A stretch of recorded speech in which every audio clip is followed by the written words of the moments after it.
सभी को नमस्कार। मेरा नाम हर्षिता दवे है और मैं मध्य प्रदेश के इंदौर की रहने वाली हूँ।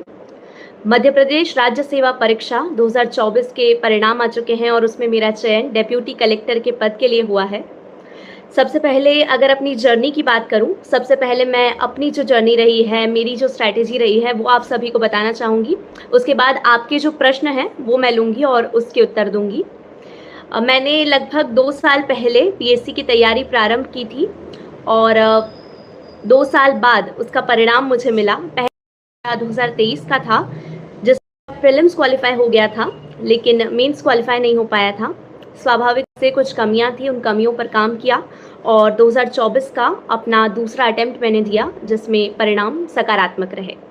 इसके अलावा मेरी सफलता का श्रेय अगर मैं किसी को देना चाहूँ तो उसका पूरा श्रेय मेरे परिवार को, मेरे शिक्षकों को, मेरे मार्गदर्शकों को और मेरी अपनी मेहनत को जाता है। साथ ही ईश्वर का आशीर्वाद था कि मुझे सफलता प्राप्त हो सकी। प्रीलिम्स की स्ट्रैटेजी की बात करूं तो प्रीलिम्स के लिए मेरा सभी को यही सुझाव है कि चूंकि प्रीलिम्स फैक्चुअल है, इसीलिए बहुत ज़रूरी है कि आप फैक्चुअल क्वेश्चंस को बार बार रिवाइज करते रहें। प्रीलिम्स के लिए एक ही मंत्र है, ज़्यादा से ज़्यादा रिविजन करना। प्रीलिम्स का सिलेबस बहुत छोटा है, मात्र 10 यूनिट है, लेकिन उसमें बहुत सारे फैक्ट्स हैं, तो बहुत ज़रूरी है कि आप उसे बार बार रिवाइज करते चलें ताकि वो स्थिर हो जाए। आपकी शॉर्ट टर्म मेमोरी में वो फैक्ट्स न रहें, वो स्थिर हो जाएं और आप एग्ज़ाम के समय उसे सही तरीके से लगा सकें। मेंस की स्ट्रैटेजी की बात करूं तो मेंस की एक ही स्ट्रैटेजी है, आंसर राइटिंग प्रैक्टिस करना, ज़्यादा से ज़्यादा आंसर राइटिंग की प्रैक्टिस करना। क्योंकि कई बार होता है कि हम चीज़ें पढ़ तो लेते हैं लेकिन उसका टेस्ट नहीं कर पाते कि हमें लिखते समय वो चीज़ें याद आ रही हैं या नहीं। तो बहुत ज़रूरी है कि आप आंसर राइटिंग की प्रैक्टिस करें। इसके अलावा शॉर्ट नोट्स बहुत इंपॉर्टेंट हैं, क्योंकि मेंस का सिलेबस बहुत बड़ा है। प्रीलिम्स में अगर आप शॉर्ट नोट्स या सिनॉप्सिस नहीं भी बनाएं तो चल जाएगा, लेकिन मेंस बहुत बड़ा है, इसीलिए बहुत ज़रूरी है कि आप सिनॉप्सिस बनाएं। आपके अनुसार आप निर्णय लें कि आपको किन टॉपिक्स के शॉर्ट नोट्स बनाने हैं। कई बार कुछ टॉपिक्स वैसे ही बहुत छोटे होते हैं या कुछ टॉपिक्स हमें बहुत अच्छे से याद होते हैं, तो ज़रूरी नहीं कि आप हर चीज़ के शॉर्ट नोट्स बनाएं, लेकिन आप कोशिश कीजिए कि आपको जिन टॉपिक्स में प्रॉब्लम है उनके शॉर्ट नोट्स आप बनाते चलिए।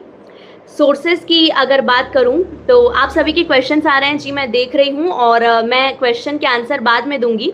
पहले मैं अपनी जो जर्नी है, अपनी जो स्ट्रैटेजी है वो मैं बता देती हूं, उसके बाद मैं आपके प्रश्न लूंगी। आप मुझसे प्रश्न पूछेगा, मैं बिल्कुल आपके सारे जवाब दूंगी।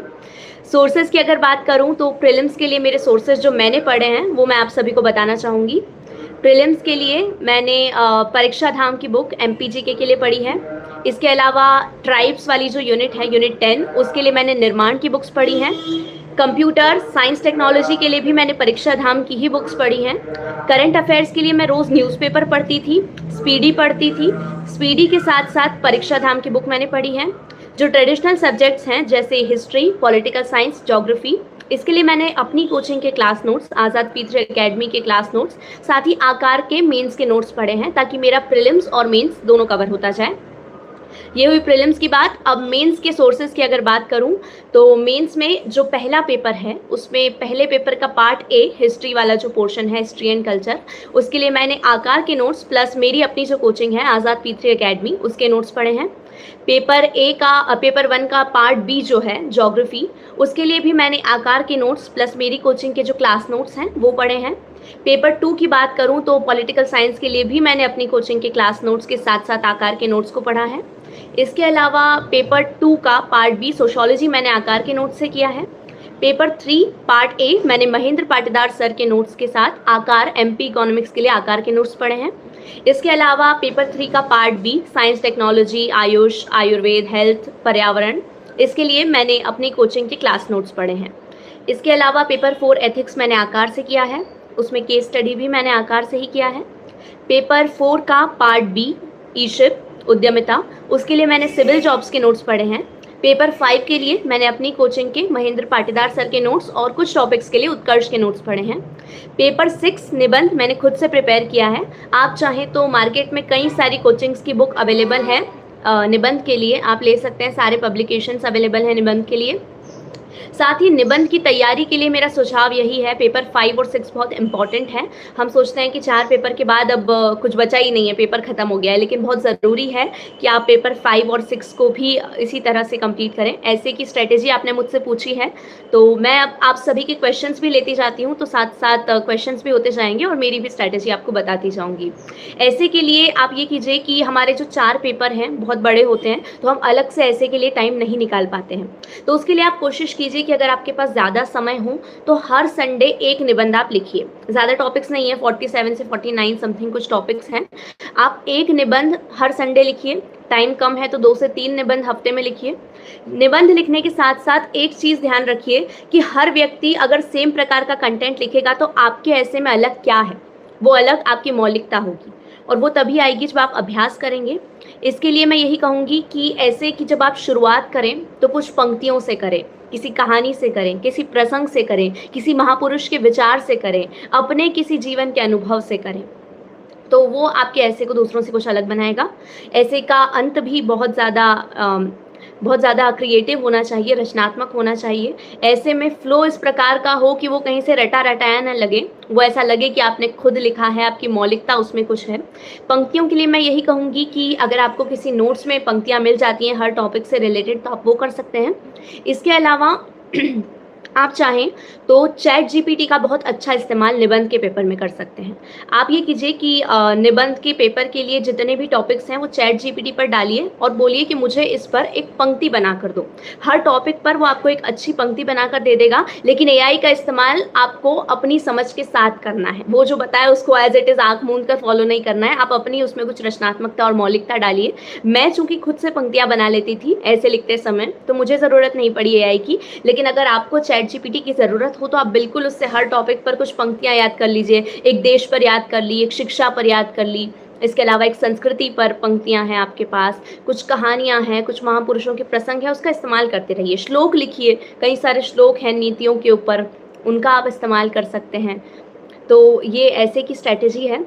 इसके अलावा कॉलेज के साथ प्रिपरेशन कैसे करें? तो कॉलेज तो बहुत ज़रूरी है, एलिजिबिलिटी का क्राइटेरिया है कि आपको बहुत ज़रूरी है कि आपने ग्रेजुएशन की हो। कॉलेज में आपका बेस बनता है, तो कॉलेज तो जाना बहुत ज़रूरी है, लेकिन साथ-साथ ये भी कोशिश करें कि कुछ सेल्फ स्टडी के लिए निकालें। पूरा समय कॉलेज को देने के साथ-साथ कुछ समय आप खुद की पढ़ाई को दीजिए। टाइम डिवाइड कर लीजिए कि इतने समय मुझे कॉलेज में रहना है, तो इसके बाद मैं अपना पूरा समय अपनी पढ़ाई को दूँगी। तो इस तरह से आप टाइम मैनेज कर सकते हैं। और डीमोटिवेशन को कैसे हैंडल करना है? यही कहूँगी, डीमोटिवेशन सभी को होता है।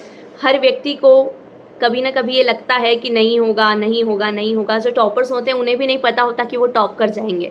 तो डीमोटिवेशन के लिए सबसे अच्छी चीज़ मैं यही बताना चाहूँगी कि अपने परिवार के साथ अपनी बातों को साझा करें। जब भी आपको डीमोटिवेशन हो, अपने परिवार से, अपने दोस्तों से बातचीत करें। इसके अलावा मेडिटेशन करें, क्योंकि हम कॉन्शियसली बहुत ज़्यादा पढ़ाई करते हैं, लेकिन हमारा जो सबकॉन्शियस माइंड होता है, वो कहीं न कहीं डरा हुआ होता है परिणाम से। तो परिणाम से डरना बंद कर दीजिए। सबसे पहले मेडिटेशन कीजिए, अपने सबकॉन्शियस माइंड को लगातार आत्मविश्वास दिलाते रहिए कि आप कर सकते हैं।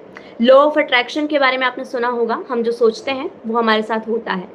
तो बहुत ज़रूरी है कि आप मोटिवेटेड रहें लगातार अपनी तैयारी के दौरान। आप चाहें तो कुछ वीडियो सुन सकते हैं, बहुत आपको उससे लाभ मिलेगा। आपको मोटिवेशन कहाँ से मिला?